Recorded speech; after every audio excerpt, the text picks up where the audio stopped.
Bismillahirrahmanirrahim. Assalamualaikum warahmatullahi wabarakatuh.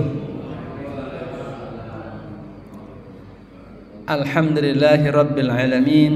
Wabihi nasta'inu ala umurid dunya waddin. Wassalatu wassalamu ala ashrafil anbiya'i wal mursalin. Wa ala alihi wa ashabihi wa man tabi'ahum bi ihsan ila yaumiddin. Amma ba'du. Rabbi shrah li sadri wa yassir li amri wahlul 'uqdatam min lisani yafqahu qawli. Jamaah salat subuh Masjid Raya Telaga Kahuripan yang mudah-mudahan Allah Subhanahu wa taala senantiasa melimpahkan rahmatnya bagi kita semua.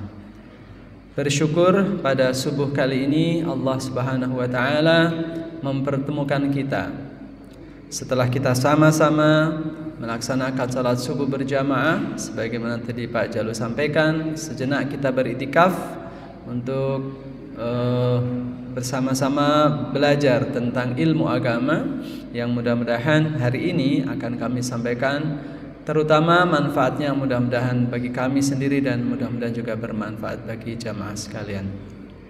Salawat dan salam semoga tetap tercurah kepada Nabi Muhammad sallallahu alaihi wasallam, keluarga beliau, sahabat beliau, para tabi'in, para tabi'in tabi'in dan seluruh umat Islam yang senantiasa berupaya meneladani beliau, dan mudah-mudahan Allah Subhanahu wa taala memasukkan kita termasuk di dalamnya. Amin ya rabbal alamin.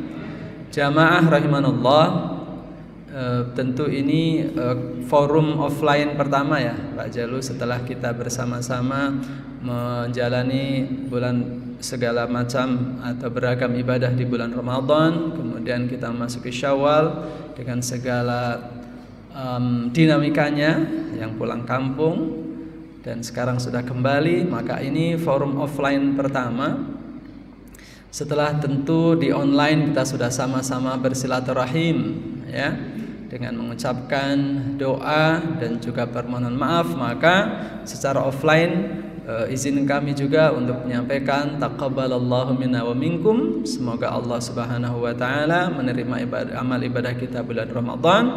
Minal aidin wal faizin. Mudah-mudahan kita termasuk orang-orang yang kembali kepada Allah Subhanahu wa taala sehingga kita menjadi para pemenang sejati. Minal aidin wal faizin, dan mohon maaf lahir dan batin.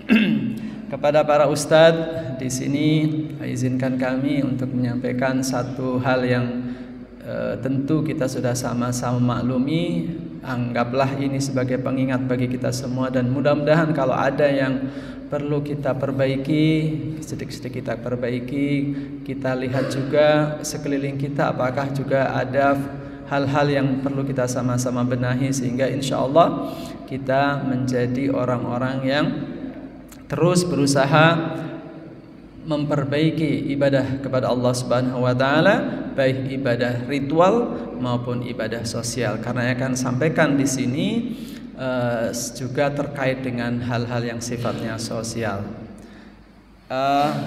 Judul ini tentu bagi yang sudah sangat familiar atau hafal dengan surat, misalnya Al-Qari'ah, Mal Qari'ah, wa ma adraka mal qari'ah. Nah, ini juga ma adraka silaturahim. Nah, ma adraka ini sebetulnya sebuah pertanyaan yang ma adraka, apa yang kita ketahui, apa yang Anda ketahui tentang silaturahim. Nah, ini tentu sangat berkaitan dengan yang kita jalani beberapa hari kemarin ya. Kita pulang kampung, tentu kita bersilaturahim dengan kerabat kita, bersilaturahim dengan keluarga besar kita, dan bersilaturahim juga dengan teman-teman, saudara, sahabat-sahabat kita.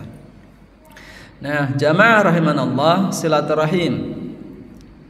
Nah, setidaknya ada 6 bagian akan saya sampaikan. Ada definisi, hadis-hadis, kemudian apa sih faedah silaturahim, lalu dosa memutus silaturahim, lalu bagaimana kita bersilaturahim, serta beberapa catatan yang menjadi perhatian bagi sebagian ulama, sebagian umat Islam tentang praktek daripada silaturahim yang selama ini ada. Yang pertama, jamaah rahimanallah, kita definisi.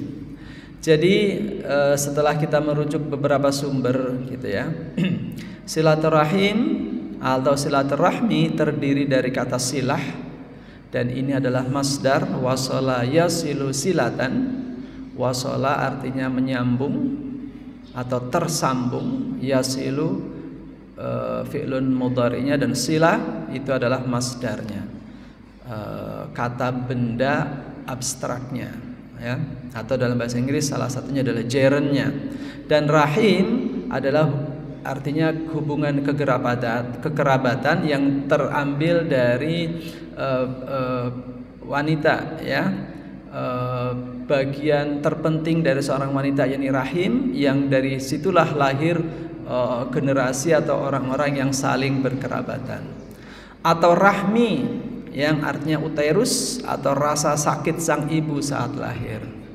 Ini kalau kita tentu ada definisi lain dari sumber lain, tapi yang saya ambil salah satunya ini ya.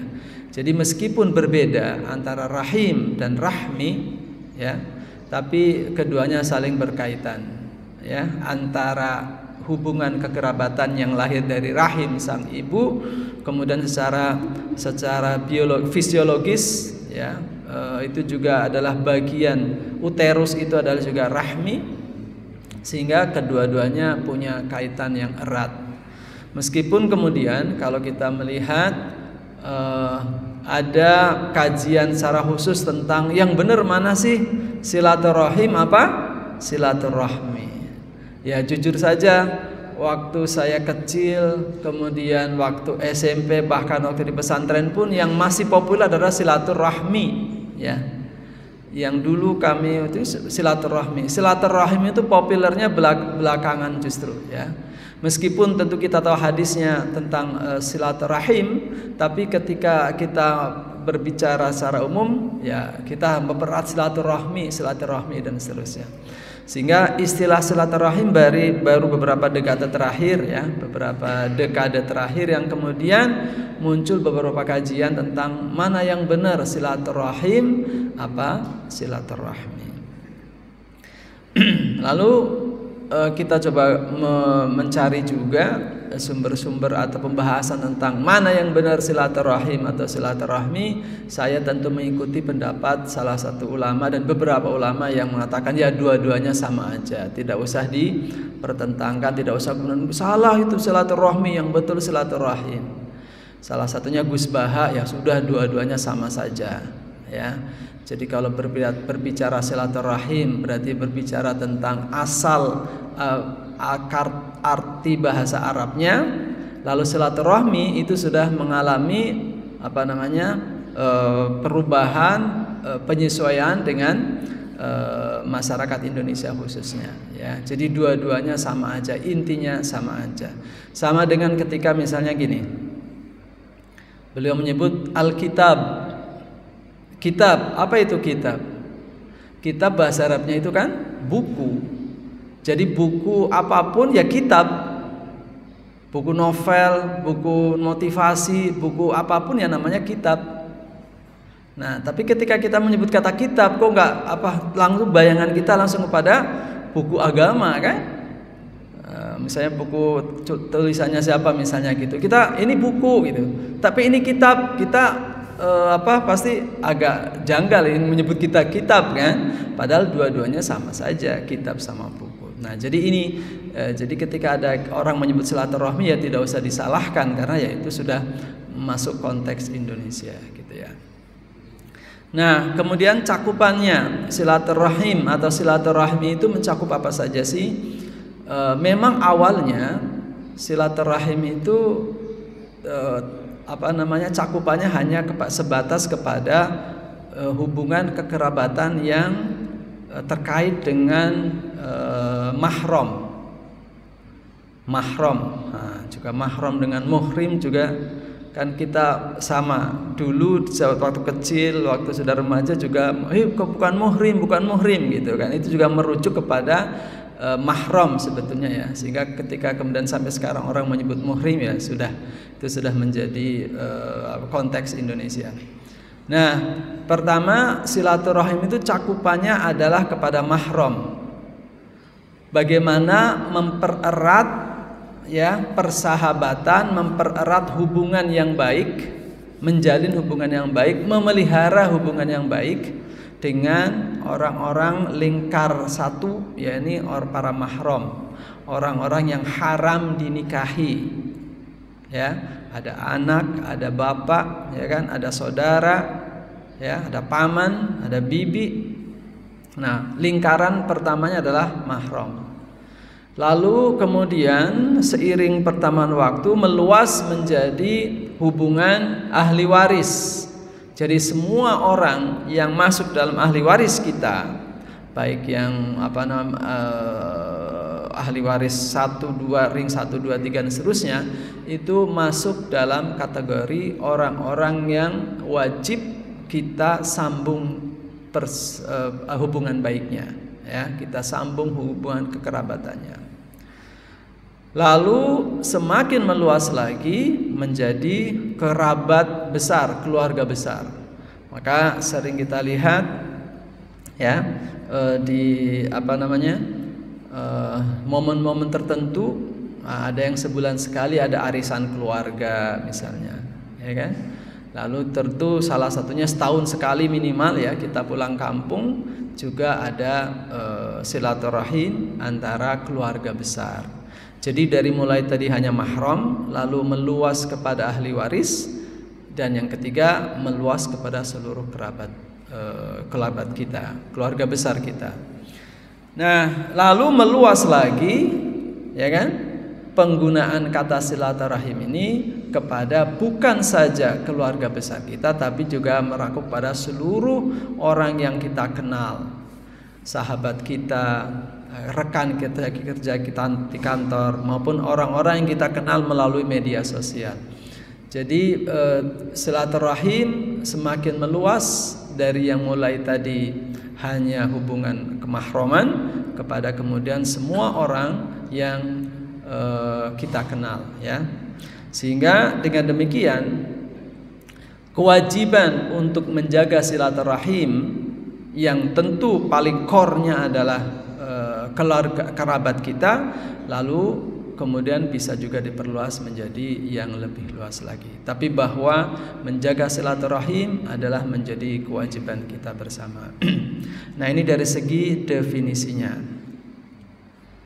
Lalu hadis-hadis yang berkaitan dengan silaturahim, kami memilih ada 5 hadis ya. Yang pertama, hadis yang diriwayatkan oleh Imam Tirmidzi dan Abu Dawud. Ini yang menjadi perhatian kita ya. Tidak ada dosa yang pantas dipercepat hukumannya di dunia dan menunggu siksa di akhirat, melainkan dosa yang durhaka pada orang tua dan pemutus silaturahim. Nah, ini orang yang suka memutus atau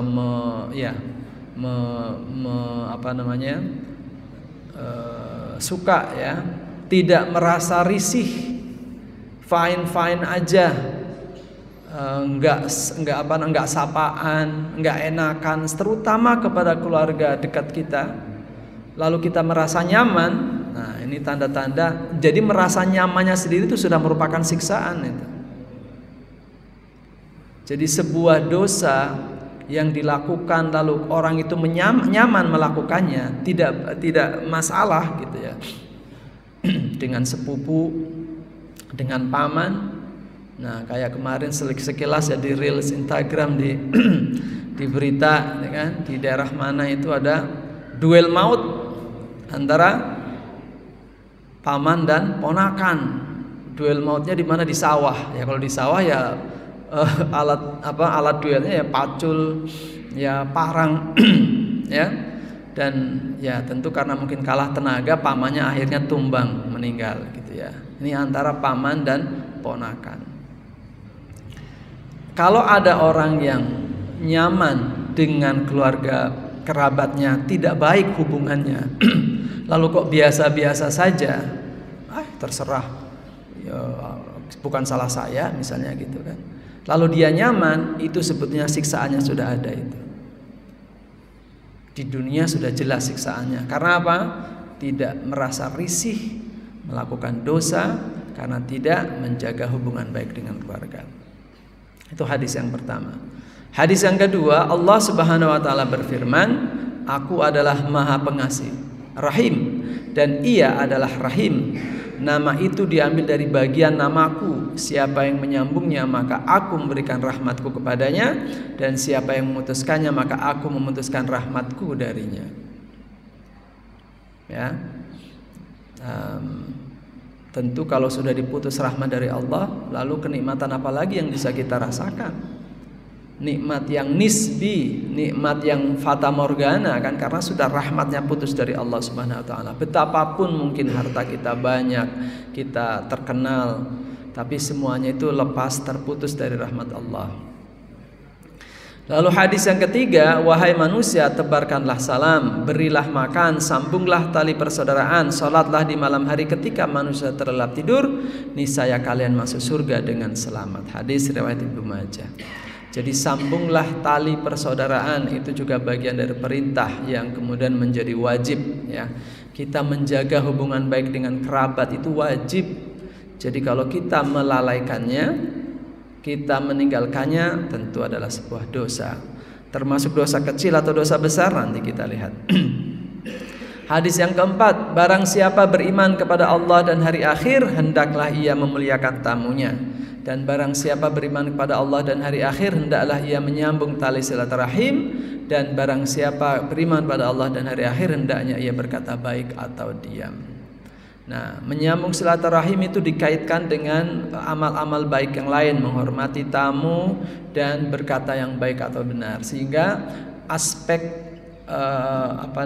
aspek sosialnya lebih kental silaturahim itu, karena nanti pelanggarannya juga, ya, bukan hanya dosa bagi pelakunya, tapi juga nantinya akan berdampak kepada masyarakat sekitarnya. Nanti kita lihat, ya. Sehingga kemudian ini digabung, memutus silaturahim ini digabungkan dengan dosa-dosa, dalam tanda kutip, dosa-dosa sosial lainnya.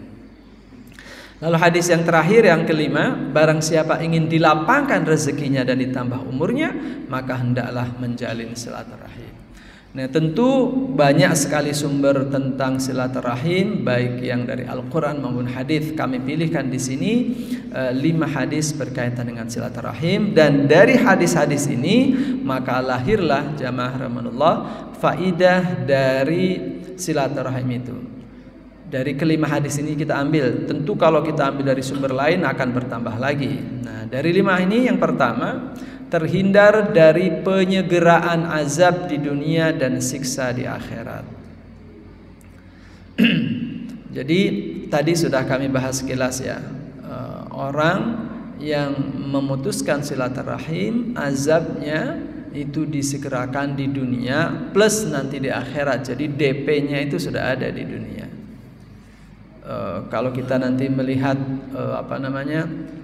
atau dengar-dengar kisah, baca-baca buku tentang bagaimana orang-orang yang memutus silaturahim, itu nyata, ya, hadis ini nyata. Di dunia orang itu mendapatkan azab, minimal tadi yang saya sampaikan, azab orang yang memutus silaturahim lalu dia merasa nyaman, tidak apa-apa, padahal setiap hari dia menumpuk dosa itu, tapi dia nyaman.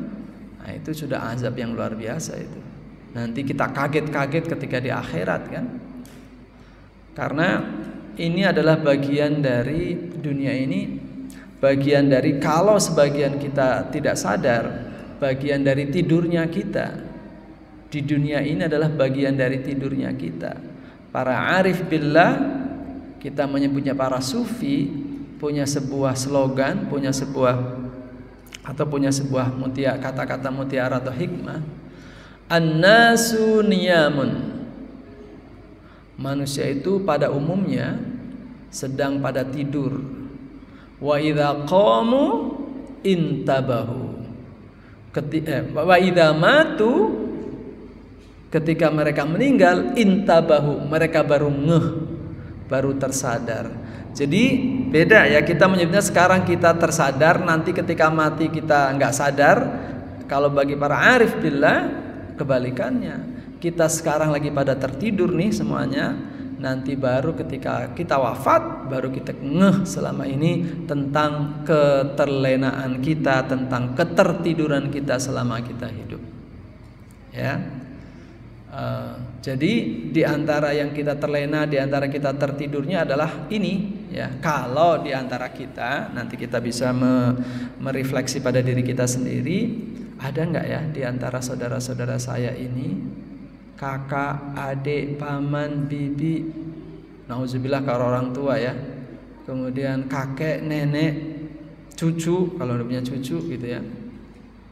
Ada nggak yang saya punya hubungan tidak baik selama ini? Nggak enakan sudah berapa tahun, nggak sapaan.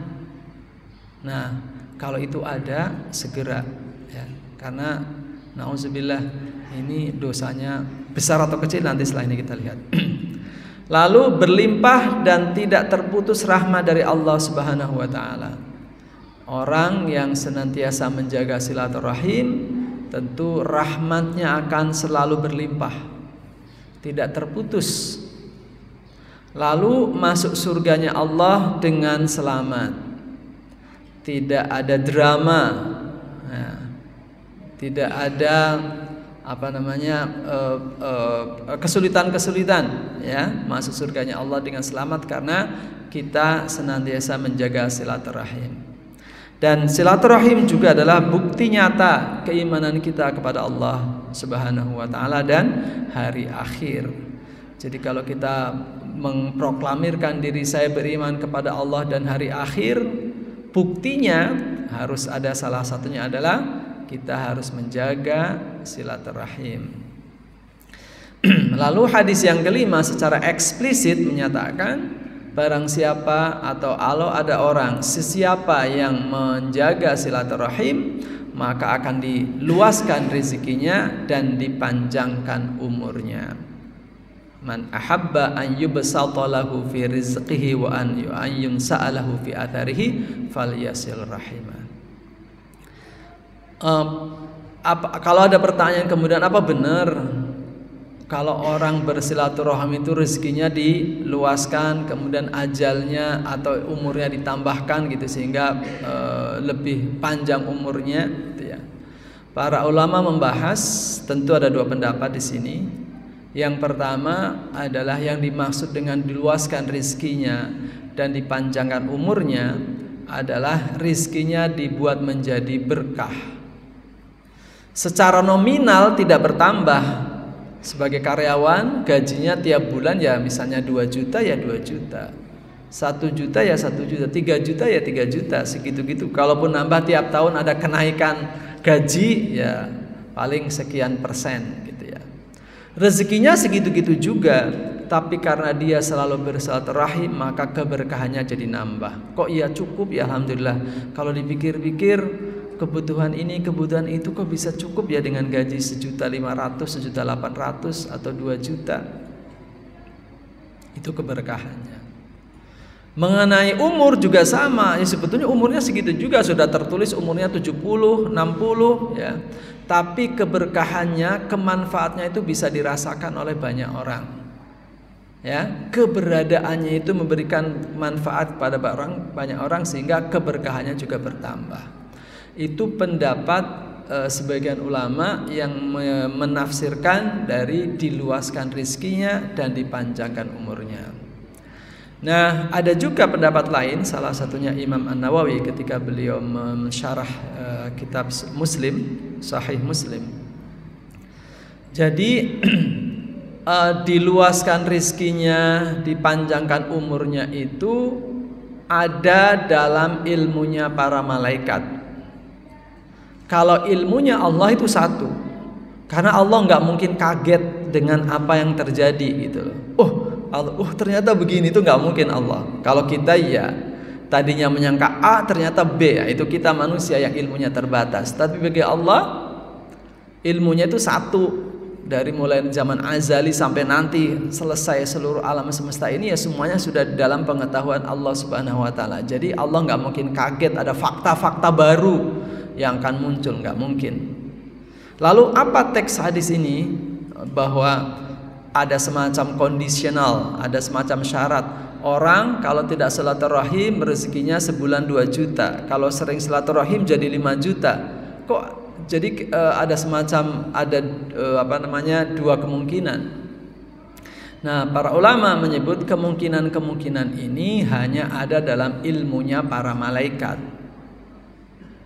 Ya. Jadi para malaikat tahu, oh si A rezekinya 2 juta. Kalau seandainya dia bersilaturahim jadi 5 juta. Itu ilmunya para malaikat. Si A tertulis rezekinya 2 juta. Malaikat tahu itu. Ya. Tapi kemudian Allah dengan hadis ini, tapi nanti kalau dia bersilaturahim rezekinya jadi 5 juta. Malaikatlah yang tahu itu. Tadinya A menjadi B. Bagi Allah sama aja, cuma satu. Mungkin kalau kita analogikan juga sama ya. Ada di perusahaan, pimpinan perusahaan, ya kan, direktur utamanya lah katakan. Lalu dia tahu ada seorang office boy, ya, ada seorang office boy yang baik. Nah, ilmu ini masalah ilmu ya. Jadi si direktur tahu office boy ini baik, misalnya salah satunya ya. Kalau kita bisa sebut misalnya di Masjid Raya ini ada kan di antara karyawan yang rajin membalik-balikan sendal jamaah yang tadinya menghadap ke masjid lalu kemudian dibalikkan menghadap keluar supaya ketika turun bisa langsung make, tidak harus muter-muter gitu ya. Nah, lalu gajinya sekian. Lalu si bos ini mengatakan pada supervisor lah gitu, ini si custodian ini, OB ini, kalau dia berbuat lebih dari job desk-nya nanti gajinya ditambah. Si direktur tahu si OB ini punya kebiasaan baik, pasti dia nambah. Pasti dia melakukan kebaikan itu dan pasti gajinya bertambah. Itu dalam ilmu direktur. Tapi dalam ilmunya supervisor yang belum tahu banyak tentang si OB ini, oh, jadi tadinya si OB itu gajinya 2 juta, tapi karena dia punya kebiasaan baik yang melebihi job desk-nya, maka gajinya bertambah jadi 2,5 juta. Itu ilmunya supervisor. Sementara ilmu si direktur karena tahu emang dia orang baik dan pasti melakukan kebaikan lebih dari job desk, maka gajinya akan bertambah. Nah, itu kira-kira analogi dari hadis ini tentang diluaskannya rezeki orang-orang yang melakukan atau mempererat menjaga silaturahim. Demikian juga dengan umur, dengan usia. Yang namanya ajal itu nggak mungkin bertambah, nggak mungkin berkurang, ya. Semua kita sudah tertulis di ilmunya Allah.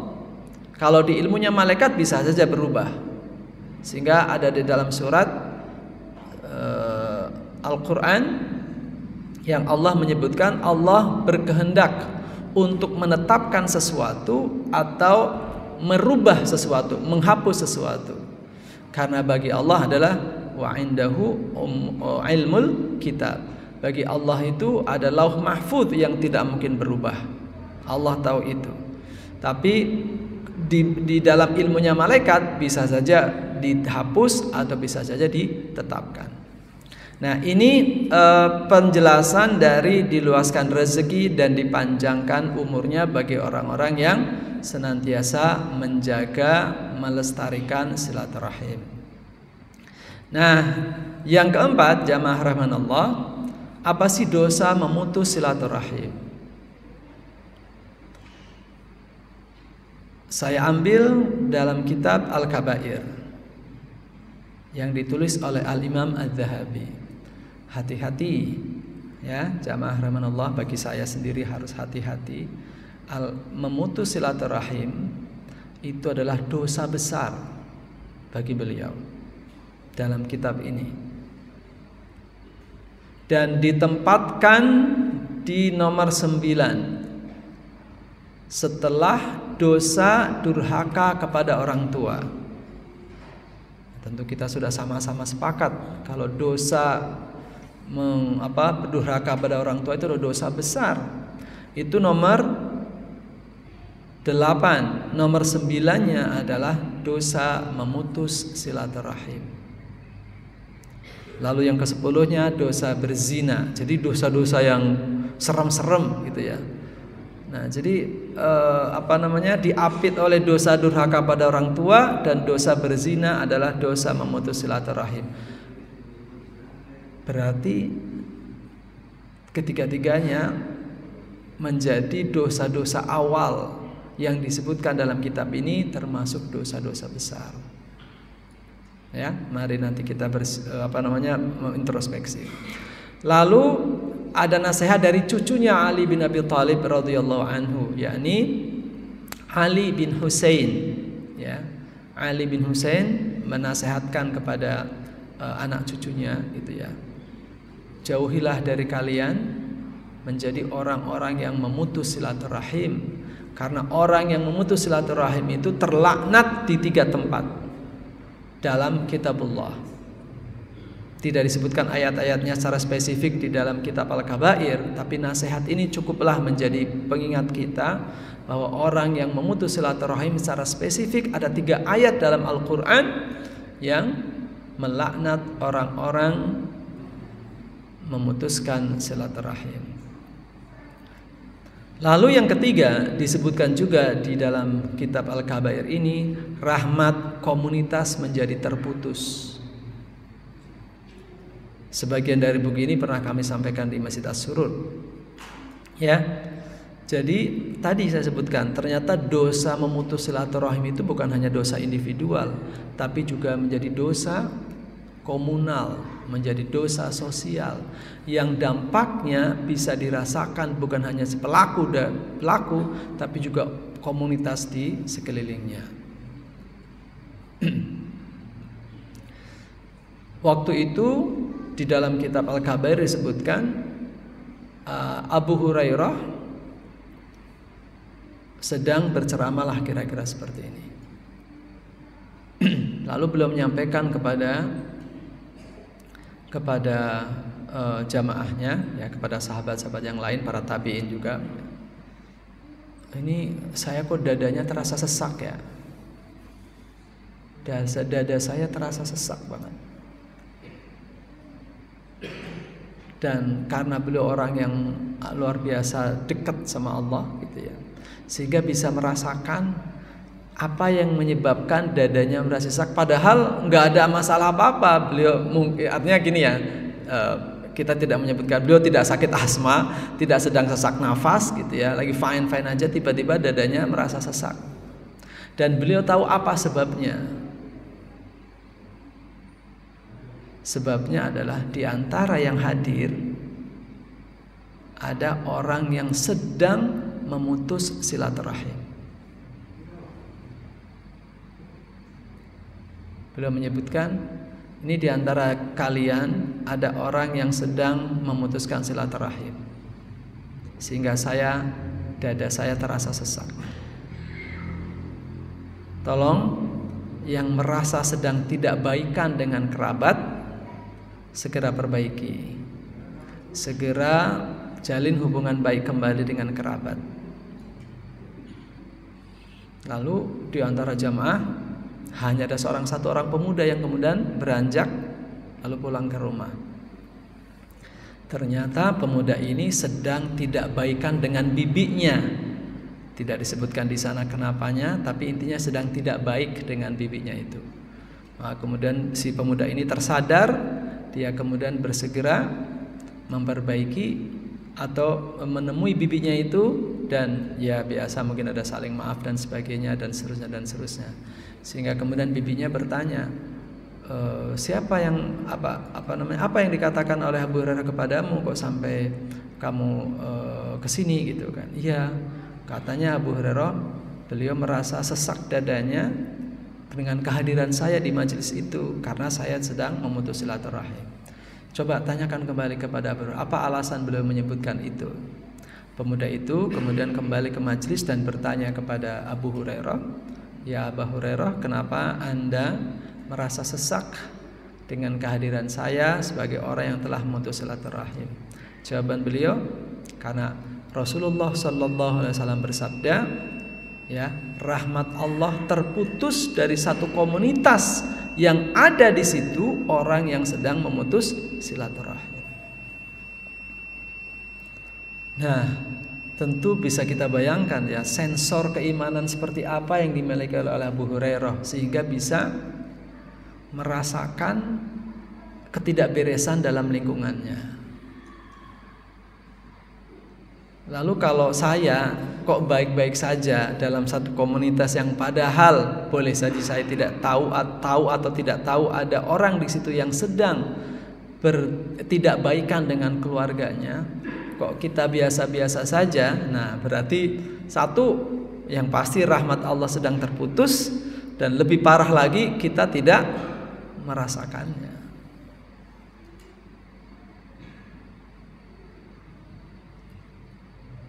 Memang orang-orang yang sudah demikian dekat dengan Allah itu diberi kasyaf. Imam Ahmad bin Hanbal pernah menyebutkan ya, ketika ada orang sedang berwudu, lalu ketika berwudu itu pastikan ada air yang terjatuh tuh. Nah, beliau itu ya mungkin ketika kasyaf gitu ya, bisa melihat dosa-dosa apa saja yang terjatuh dari tiap tetes air orang yang sedang berwudu itu. Wah, itu dosa habis maksiat itu. Oh, dosa habis ghibah. Wah, itu dosa. Jadi orang-orang yang sampai kejernihan spiritualnya sedemikian rupa, kadang-kadang langsung diberi kasyaf seperti ini. Nah, salah satunya tadi Abu Hurairah. Maka dari sini jamaah rahmanallah, ya sudah, mari kita sama-sama.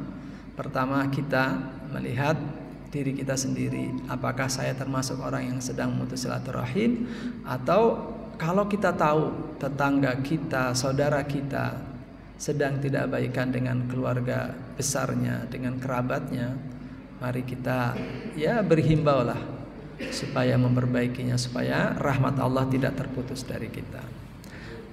Lalu terhalang masuk surga orang sesoleh apapun ya, yang sudah dapat tiket ke surga, tiketnya itu terhalang ya, tiketnya itu terhalang karena menjadi orang yang memutus silaturahim. Kisah ini, nah saya ceritakan kembali di sini ya. Kisah ini ada di dalam kitab Al-Kabair tentang seseorang yang sedang berhaji. Seorang berhaji, lalu dia punya uang banyak, dinar. Kalau zaman sekarang enak ya, haji pakai cukup satu kartu itu duitnya bisa ratusan juta dia ada di situ, bisa miliaran dalam satu kartu. Kalau zaman dulu kalau orang banyak ya mau nggak mau harus dibawa kan dinarnya, dibawa kemana-mana. Nah, untuk ritual haji yang capek dan perlu mobilitas yang luar biasa, tentu akan merepotkan, harus membawa bekal uang yang banyak, ya, koin-koin yang banyak. Maka atas nasihat sahabatnya, mungkin beberapa sahabat dan sebagainya, uangnya dititipkan saja kepada orang yang soleh, yang paling soleh deh, atau yang termasuk yang soleh di sekitar Mekah situ. Orangnya amanah, soleh, titipkan aja duit sama dia. Nanti kalau sudah haji baru diambil lagi. Nah, ini jadi tempat deposit lah kira-kira. Nah, singkat cerita, didepositkanlah ke ulama yang terkenal ini. Lalu kemudian orang ini berhaji. Selesai haji, begitu mau ngambil duit kepada orang ini, ternyata ulama ini sudah meninggal, sudah wafat.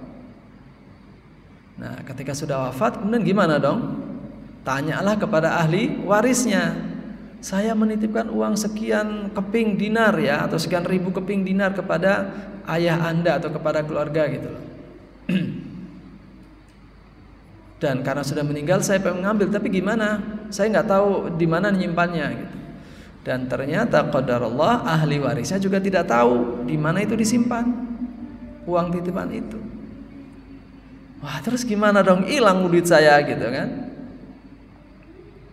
Nah, akhirnya atas saran ulama-ulama di situ gitu, ya udah, nanti malam ya, setelah ya sholat tahajud dan sebagainya, nanti malam coba kamu ke sumur Zam-Zam.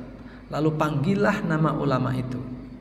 Panggillah nama ulama itu, karena para penghuni surga itu bisa dipanggil melalui air Zam-Zam, melalui sumur Zam-Zam. Sepakat atau setuju dengan nasihat ini? Orang yang tadi menitip uang kemudian ketika malam, ya, setelah sholat dan seterusnya, dia kemudian panggillah, katakanlah siapa, syekh ulama itu, ya, ya syekh fulan, misalnya gitu kan. Saya, dia memperkenalkan diri, saya gini yang beberapa waktu yang lalu menitipkan uang kepada Anda. Tolong sebutkan di mana uangnya disimpan, karena saya membutuhkannya. Beliau sudah memanggil beberapa kali, ternyata tidak ada jawaban dari dalam sumur Zam-Zam. Akhirnya gimana nih, nggak ada jawaban. Padahal tadi rumusnya, ketentuannya, orang ahli surga itu akan dipanggil melalui sumur Zam-Zam, bisa menyahut jika diperlukan. Lalu kemudian orang-orang pada, oh berarti ya Allah, masa sih bukan termasuk ahli surga? Wah, jangan-jangan termasuk ahli neraka dia. Terus gimana kalau ahli neraka? Adanya di mana? Ahli neraka itu adanya di sumur Barhut. Namanya sumur Barhut, ada di Yaman, di daerah Yaman, namanya sumur Barhut. Lakukan hal yang sama dengan ketika di sumur Zam-Zam. Orang ini setuju pergi ke Yaman, ritual ibadah malam seperti biasa. Lalu kemudian beliau menyeru di sumur Barhut tadi. Nah, ketika menyeru, hai fulan, saya adalah bla bla bla bla, beberapa tahun yang lalu menitip uang, tolong di mana uang kalian simpan? Lalu kemudian tiba-tiba muncul jawaban, uangnya disimpan di lemari ini dan sebagainya. Spesifik lah menyebutkannya. Kaget juga, ya Allah. Ternyata orang yang soleh banget itu, yang di mata orang udahlah pokoknya surga itu tinggal melangkah masuk aja, udah terbuka lah surga pasti. Ternyata melalui teori ini dia sedang berada menjadi penghuni neraka. Heran ini si orang yang menitip uang ini. Ngecek, dia pulang ke Mekah dan ternyata benar spesifik yang disebutkan tempatnya di mana, uangnya masih utuh. Tapi kemudian dipertanya pada ahli warisnya, kepada keluarganya, kok bisa saya mendapatkan jawabannya bukan dari air sumur Zam-Zam, tapi dari sumur Barhut yang ada di Yaman? Cari sebab-sebab, ternyata benar. Di antara keluarga dekatnya, adik kandungnya, ya, adik perempuannya itu termasuk orang yang tidak disukai, atau termasuk orang yang terputus silaturahimnya dengan ustadz ini atau dengan syekh ini. Jadi tidak baik hubungan dengan adik kandung yang perempuan. Sampai belum meninggal, belum tersambung itu silaturahim. Walhasil, orang yang soleh sedemikian rupa, gara-gara hubungannya tidak baik dengan adik kandungnya, menjadi ahli neraka. Waliyadzubillah. Akhirnya kemudian tentu ada ada rekonsiliasi keluarga mungkin di situ, ya. Lalu kemudian dimaafkan dan sebagainya. Si adik kandungnya itu kemudian sudah maafkan, lalu kemudian sudah baikan lagi, hak-haknya mungkin dikembalikan dan sebagainya. Lalu ketika suatu saat yang lain dipanggillah nama syekh itu di air Zam-Zam, di sumur Zam-Zam, bisa menyahut kembali. Nah, ternyata alhamdulillah dengan begitu beliau kembali menjadi ahli surga.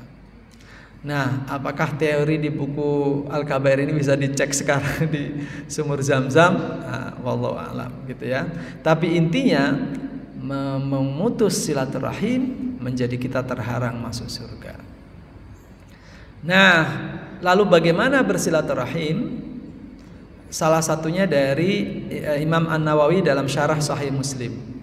Silaturahmi atau silaturahim adalah perbuatan baik kepada kerabat sesuai dengan kondisi hubungan yang terjalin antara yang menjalin silaturahim dengan yang menerima silaturahim. Kadang dilakukan melalui pemberian materi, memberikan bantuan, atau sekedar berkunjung, atau sekedar menyapa dan lain sebagainya. Jadi Imam An-Nawawi memperinci bagaimana bersilaturahim. Tentu yang paling ideal ada kunjungan dan ada bantuan, ya kan? Sambil ketemu, kemudian ada angpaunya. Nah, itu tentu yang paling utama itu, terutama kepada kerabat yang sedang membutuhkan. Jadi kehadirannya sebagai wujud kehangatan iya, tapi juga kemudian sebagai penghilang kebutuhannya juga ada. Atau yang kedua, kalaupun misalnya nggak sempat datang, ya, nggak sempat datang, tapi kalau transferannya masuk, nah itu juga sudah bagian dari silaturahim.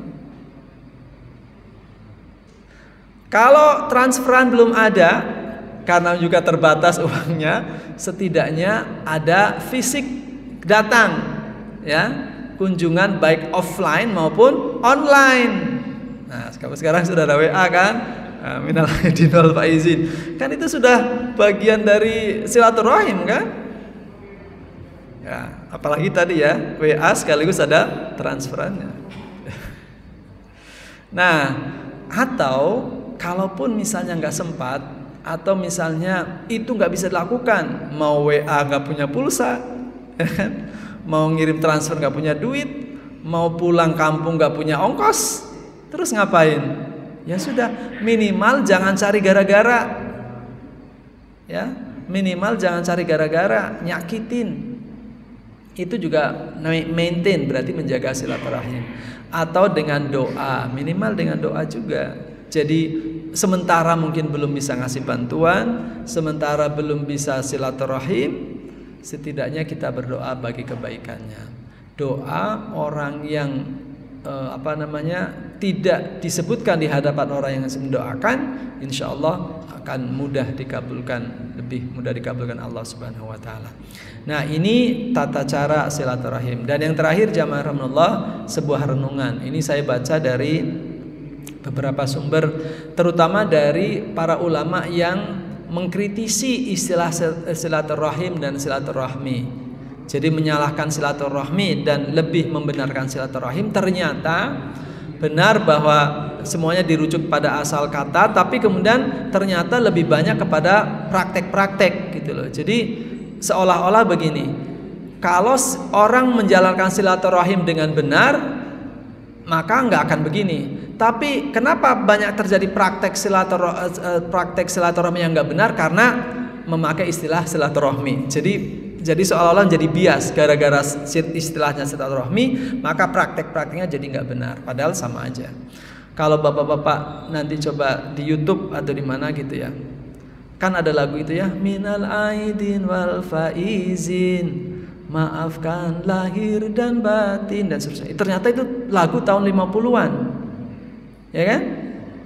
Itu lagu tahun 50-an dan ada berapa stanza, banyak banget stanzanya. Yang kita dengarkan baru stanza 1-2. Di antara stanza yang terakhir, kalau kita lihat, ini praktek-praktek ternyata sudah ada di tahun 50-an. Jadi orang merayakan silaturahim, merayakan halal bihalal, merayakan kemenangan setelah Ramadan. Kata di lagu itu, kalau lagu kan pasti berarti berangkat dari fakta sosial kan. Ternyata di kota-kota praktek merayakan Idul Fitri itu ada dengan cara apa? Mabuk-mabukan. Jadi mungkin kayak praktek tahun baru yang sekarang gitu ya. Coba nanti kita rujuk gitu ya, di YouTube itu ada lagunya. Jadi direkam oleh TVRI tahun 55, lagu Lebaran tahun 50-an. Itu ternyata disebutkan di stanza terakhirnya itu jangan kayak orang kota, minal aidinya dengan cara mabuk-mabukan. Ternyata ada ya zaman dulu seperti itu. Nah itu sebetulnya lebih pada praktek ya, jadi bukan pada istilah silaturahim. Nah, utamakan kerabat dalam silaturahim. Nah ini jadi gini, ketika kita mau berbuat baik, memperbaiki hubungan baik, ya itu harus kerabat dulu didahulukan. Jangan dengan kerabat kita musuhan, dengan tetangga, dengan medsos, dengan itu jadi kita baik, orang baik, tapi dengan keluarga sendiri kita tidak baik. Yang kedua, tidak menjadi mukafi. Apa itu mukafi? Kita memperbaiki hubungan baik karena orang itu dahuluan. Jadi karena orang itu sering menyapa, sering memberi hadiah, kita jadi berbuat baiknya lebih. Padahal ada orang yang justru sedang tidak baik dengan kita, sudah orangnya nyebelin misalnya gitu ya, nggak pernah ngasih duit juga gitu kan, nyebelin ya sudah, udah itu ke pinggir aja, padahal itu bagian dari kerabat. Nah ini yang salah. Jadi yang ini terpinggirkan, yang justru harusnya dirangkul, kita lebih lebih mempererat silaturahminya dengan orang-orang yang selama ini memberikan kebaikan bagi kita. Nah, kritikan dari beberapa ulama yang menyebut silaturahim ini adalah karena ajang ikhtilat dan bermaksiat tadi ya. Jadi ternyata silaturahim apapun namanya setelah lebaran itu ya, itu menjadi ajang ikhtilat, menjadi ajang cowok cewek bercampur baur, saling tepok bahu saking apa gitu ya, dan bermaksiat di sana. Tadi ternyata ada ya, meskipun sekarang mungkin tidak sebanyak itu. Lalu ada israf, tabdir dan flexing. Nah, kan acara-acara halal bihalal, acara reunian gitu kan ya. Nah, ini tadi ya. Kan banyak tuh kisah-kisah reuni membawa bencana ya kan? Karena ada apa? CLBK, betul ya? Cinta lama bersemi kembali. Jadi sudahlah sedang tidak baikan sama pasangan, lalu ada reuni, ketemu dengan yang dulu pernah sama-sama punya rasa, kemudian sama-sama juga sedang bermasalah, akhirnya timbullah masalah. Itu bagian dari praktek silaturahim dalam kemasan reuni yang kemudian menjadikan maksiat, dan juga ajang flexing, kesombongan gitu kan. Wah, memamerkan yang dimiliki. Nah, silaturahim itu juga menjadi dalih untuk enggan meninggalkan keburukan. Aduh nggak enak, saya sudah deket banget sama orang-orang itu, jadi harus ngumpul deh. Kalau udah ngumpul terpaksa deh, gimana dong? Ya karena mereka minum, jadi saya sedikit lah. Nah, kayak gitu-gitu. Jadi praktek-praktek silaturahim yang dikemas dalam acara-acara halal bihalal atau reuni atau apapun gitu ya, temu kangen apalah namanya, yang kemudian ternyata jauh dari semangat untuk silaturahmi itu sendiri. Nah, tentu ini bagian dari renungan kita. Baik, jamaah rahimanallah, demikianlah wallahu a'lam bishawab yang kami sampaikan. Kebenaran datangnya dari Allah Subhanahu wa taala, dan dari kesalahan dari kami sendiri mohon maaf dan mohon ampun pada Allah. Sekarang waktunya kita ngopi. Billahi taufiq wal hidayah. Assalamualaikum warahmatullahi wabarakatuh.